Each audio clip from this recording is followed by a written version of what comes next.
Welcome back to MVM. Today I am bringing you a preview for the newest game from Talon Studios, and that is Public Market, a game about deep sea fishing off of the west coast of the United States.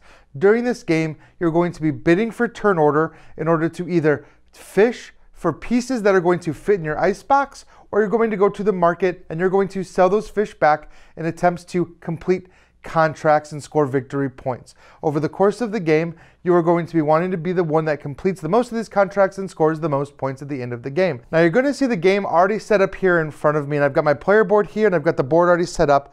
You're going to notice that the board is split up into 4 different columns. You're going to have different public objectives. You're going to have different fish to catch, all kind of tied into these columns. Above that, you're going to see the market board. And this is where players are going to go to either go out to sea to fish or go to the market to sell their fish. You're going to set these up and you're going to place out random objectives here. Now there are a lot more of these public objectives that you're not using, so you're going to get a lot of variety with these objectives during the course of the game or over a couple different plays. In addition, you're going to have today's catch. This is a set collection mechanic that is added in as well. So you've got auction bidding, tile placement, set collection, objectives to complete, a variety of mechanics all tied in here that are all kind of working together to bring you this fishing experience. Now, the game is going to start with a random first player. It doesn't really matter who, because all you're doing on your first turn is bidding for where you'd like to go. And that's important because you want to be the first to get some of these tiles. You're going to see here, on the player board that every player has, you're going to see 4 different tracks for the 4 different types of fish you can catch. Your goal is to get these trackers up high enough so that when you go to the market, you're going to have enough fish to either complete these objectives or to sell for more money, because you're going to have to spend this money to get a good turn order. If you look at the market board, you're going to see that every one of those spaces costs a certain amount of money. However, you do get some scrap. If you spend more money, you'll get some bigger scrap pieces of fish, so that's kind of important to keep in mind.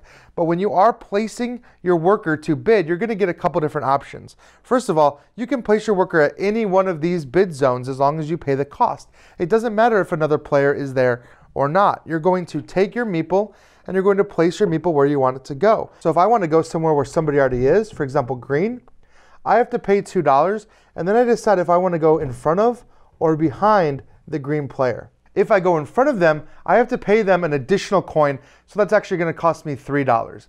If another player was going to come in there, they get to decide where they want to go. Do they want to go before all of us, in the middle of us, behind us? And they're going to pay out those coins accordingly.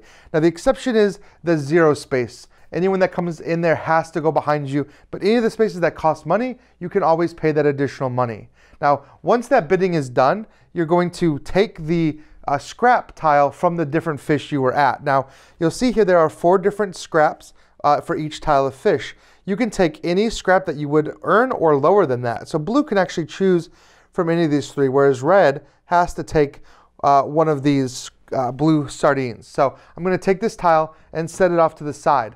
Eventually, this tile is going to have to fit into my ice chest. Each player is going to get a random ice chest that is given to them at the start of the game, and you're going to get a new one every time you fill it. But you're going to see here a few different features, including shrimp, ice blocks, and crabs, that I'll talk about as I talk about placing tiles. Just keep this in mind, every player is going to have one of these. Now, when it is your turn, you're going to get to choose from one of 2 options. You're either, like I said, going to go fishing or go to the market. On the first turn of the game, you're going to have to go fishing because you don't have anything to sell. So you're going to come down. The first player to do so is going to come down to the dock side and take that first spot. And they're going to get to choose to fish in the row that the boat is currently in, or the column. So you're going to be able to take any one of these fish options. Now, the puzzle of the game is taking this fish and fitting it into your ice chest. You'll notice there are a few things here. As you're placing this fish, you can place it kind of anywhere you want, as long as you're not blocking those 2 ice blocks. Now there's a key here in this puzzle. You'll notice, like I said, the shrimp and the crab. If you manage to eventually cover all 3 shrimp, you're going to get a shrimp bonus, which I'll talk about. If you manage to completely encircle your crab so that every space around your crab is covered, you're going to get to score a crab bonus instead. So those are 2 things to keep in mind when placing your pieces. If you take a tile that does not fit on your board, you're just forced to sell it back to the ship captain, and he'll give you $3 as kind of a consolation prize, but you're done with that fish. So you're going to be collecting these fish over the course of the game and placing them on your player board. Each time you come out, you're going to get to take one of the available fish. This is why it's important to be higher in turn order if there's a fish you really want, because you'll notice that all of these fish come in different shapes and color combinations. For example, I took a blue, green, and yellow. So I'm going to look at my catch tracker here, and I'm going to increase my blue, my green, and my yellow by 1 space. Now, I also got that one little block sardine at the beginning. I'll have to place that in my ice chest as well. So I can place that in there, and I can gain 1 more sardine. And keeping track of these on the catch tracker is important because it's just going to let you know at a glance over multiple turns what fish you have in your ice box. Now each player is going to have that option. They're going to come down and they're going to choose one of those spaces, either the sea or the market. Eventually, everyone is going to go and the turn is going to end. At the end of a round, whoever was last to go is going to get to choose the new location for the boat. So we're going to refill any empty spaces that were left out on the board, and then that player is going to choose where we can go and fish from. So for example, now we can fish from this 3rd column here on the next turn. Starting with the first player, we're going to go back to that bidding process. Now we're going to keep doing this. You're going to keep fishing. You're going to keep taking these fish and putting them on your player board, including these scraps, and you're going to be increasing your tracks as you go so you can keep track of everything you have. Eventually, on a certain turn, you're going to realize that your icebox is full. You're going to want to go to the market and sell. And again, turn order matters here because these contracts are all kind of first come, first serve. But if you have enough on your boat to complete a contract, you'll want to go to the market instead. And this is as simple as just bringing your piece over here. Now it's important to note that all 4 fishermen are going to go before anybody's selling to their market. Now once you've gone to your market, you're going to look at your fish tracker again and you're going to see if you qualify for any of these objectives. For example, this objective wants me to have 1 of each fish, which I do. So I'm going to just remove 1 of each fish from my fish tracker and count it towards that objective. Now I've scored this objective. It is in this column and this row. So I have 2 options for scoring. Now these little scoring discs are going to sit above the board and you're going to get to choose any one of these things. You can choose from just points and get a high point value, or you can get points and a utility. Now these utilities include gears. You'll notice on the catch tracker that I have these gears. These are kind of like the engine building aspect. Every time I take a gear bonus, I get to move that particular gear up 1. In the future, whenever I catch a fish, I count as having that many fish already. So if I catch 1, I'm actually up to 2 already to start that off. So getting those gears can be really important. In addition, you can get some free scrap from those bonuses, or you can complete a today's catch card for free. Now this is something else you can do with your fish.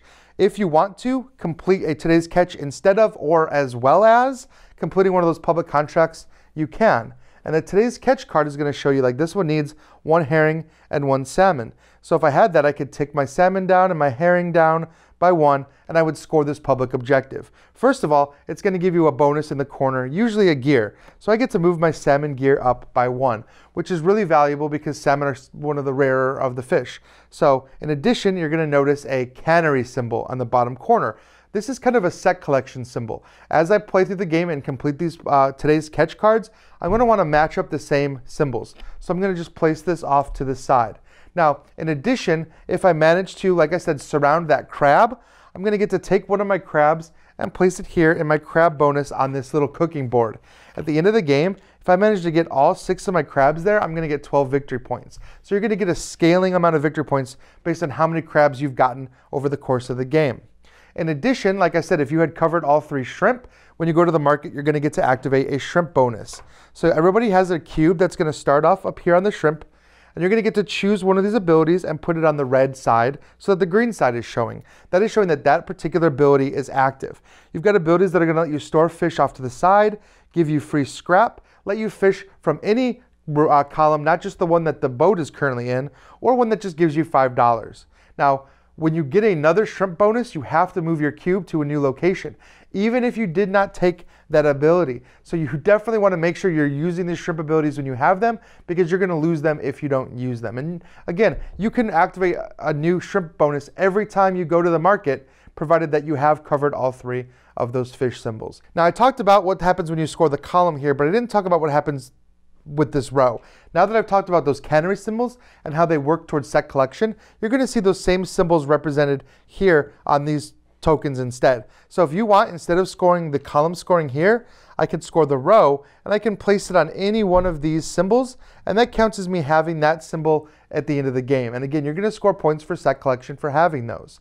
Once you've finished completing all those objectives, you're going to sell the remaining fish. And each fish is going to have a price, and that's printed on here. Like for example, the sardines, you can sell 2 sardines for $1, but you're going to empty out your board. You're going to sell every fish that you did not use for the public contracts or the catches. They're going to just go off to a discard pile, and you're going to get money for all of those. And that money will then be, again, used to complete turn order. Now, once you've gotten your money, you're going to take that ice board or ice chest that you had before, you're going to discard it, and you're going to take a new one. And this is going to give you a new puzzle to solve and a new position for all of your ice and crabs and things like that.